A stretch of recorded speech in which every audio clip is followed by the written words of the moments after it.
Everyone has seen it. That gray box, that politely worded ultimatum sitting in the corner of your screen, informing you that your trial period has expired and that you really ought to consider purchasing a license. You close it. You open WinRAR anyway. You compress your files. You close the pop-up again tomorrow and the day after that, and somehow across a decade or two of doing exactly this, the software never stops working, the files never stop opening, and the notice never stops asking. The question I want to answer today isn't why people don't pay. The question is why WinRAR doesn't care. So let me give you some context before I get into what I actually think about all of this. WinRAR is a file archiving utility developed by Eugene Roshal, first released in 1993, built around the RAR compression format he created. The trial period is officially 40 days. After 40 days, the software is supposed to prompt you to purchase a license. A single personal license costs somewhere between $29 and $35 depending on where you buy it. The software has been downloaded billions of times across its lifespan. The number of people who actually purchased a personal license is, charitably, a rounding error compared to that figure. And yet the company distributing WinRAR, RARLAB, is still operating. It has been operating continuously for over 30 years. This is not a company bleeding out from piracy. This is a company that built its entire survival model around the very behavior that looks, on the surface, like theft. Before I show you why that framing is wrong, I have to explain how the money actually moves.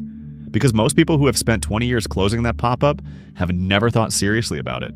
The technical specifications of RAR deserve consideration here because they illuminate why the format survived when countless competitors disappeared entirely. The compression algorithm achieves consistently higher ratios than ZIP, which was the prevailing consumer standard throughout the 1990s and 2000s.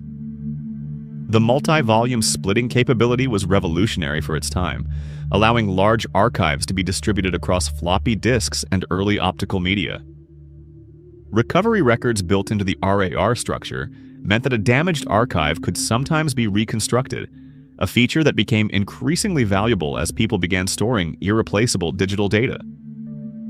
The solid archive option introduced in later versions improved compression further by treating the entire archive as a single compressible stream rather than treating each file independently. These technical advantages were not theoretical.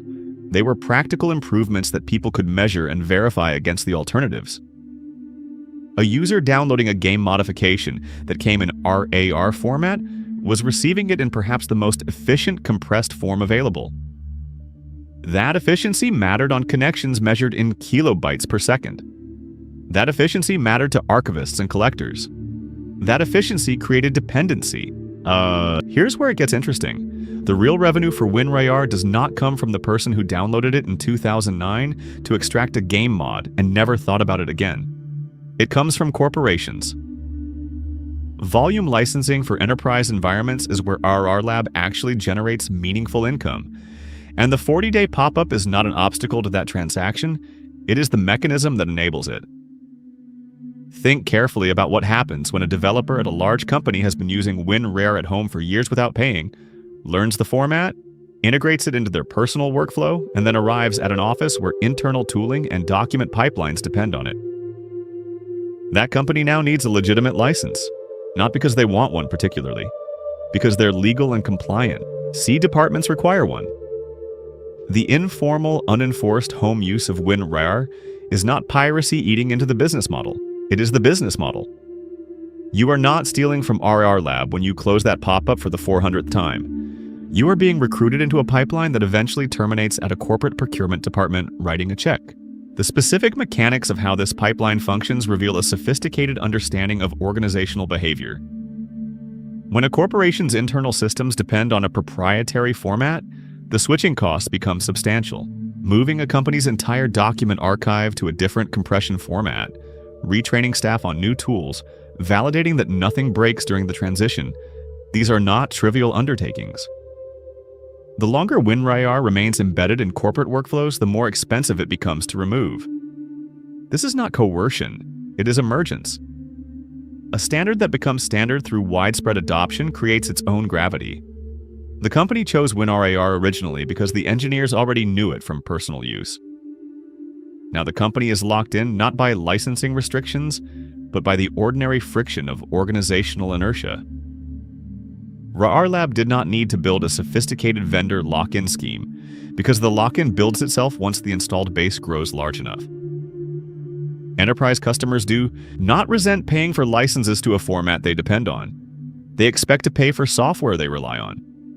The transition from personal use to corporate licensing happens naturally, almost invisibly, without negotiation or pressure. That is the elegance of the model. Now is when I want to be direct about what I think is actually happening here, because I do not think it is accidental, and I do not think it reflects naivety on RARLAB's part. They have known for decades that the trial enforcement is effectively non-existent. The software checks for a registration key, finds none, shows you the pop-up, and opens anyway. That is not a bug. That is not a failure of the digital rights management system. There is no digital rights management system. A company that wanted to enforce its trial would enforce its trial. What RARLAB built instead is a frictionless viral distribution mechanism wrapped in the aesthetic of a licensing agreement. Every time someone forwarded a RAR archive in the early 2000s, every time a torrent was packed into multi-volume RAR files, every time a forum thread said you would need WinRAR to open the attachment, that was an advertisement. An advertisement that cost RARLAB nothing, because the recipient was already going to download it for free and close the pop-up indefinitely. Buy WinRAR became a joke, circulating across every corner of the internet. It also became one of the most effective passive software marketing campaigns of the past 30 years, executed entirely without a marketing budget, either by design or by a kind of accidental genius that is hard to distinguish from the real thing. Now let's talk about the format itself, because this is the part of the WinRAR story that I think is genuinely underappreciated and carries implications that extend well beyond one piece of software. RAR is a proprietary format.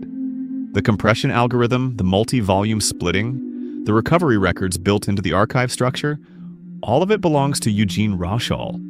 Opening a RAR file without a licensed tool is technically possible through third-party implementations, but creating RAR archives requires WinRAR, or one of its official derivatives. This matters because the early web is saturated with RAR archives. Forums, file hosting platforms, abandonware repositories, game preservation projects, early scene releases, they all relied on RAR volumes extensively throughout the late 1990s and 2000s. A substantial portion of the compressed digital history of that era lives inside a format controlled by a single person. If RARLAB ceased to exist, if Eugene Roshal decided to close the operation tomorrow, those files would not immediately vanish. But the authoritative, maintained, officially supported tool for handling them would be gone. What that means practically is that RAR did not simply become a compression format, it became infrastructure. An infrastructure once embedded deeply enough into how people store and transmit data does not need to advertise or enforce its terms, because its continued existence is in everyone's interest, including the people who never once paid for it. The preservation community has become increasingly aware of this dependency.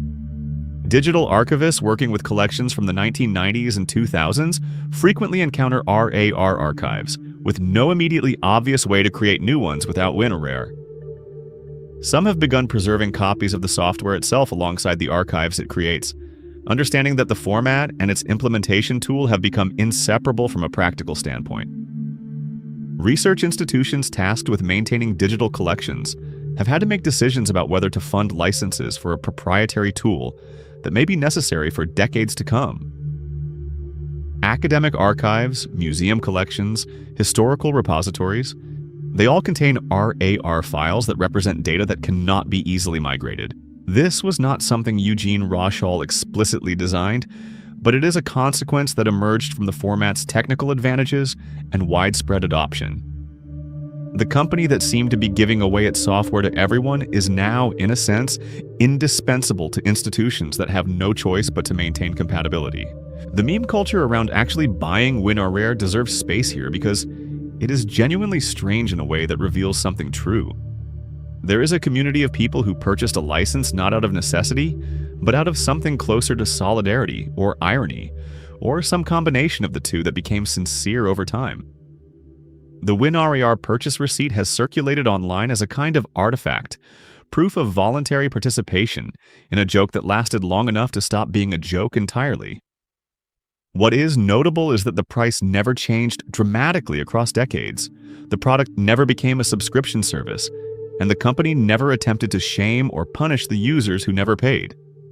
That restraint is either deeply principled or deeply strategic, and I am honestly not certain the distinction matters much in practice.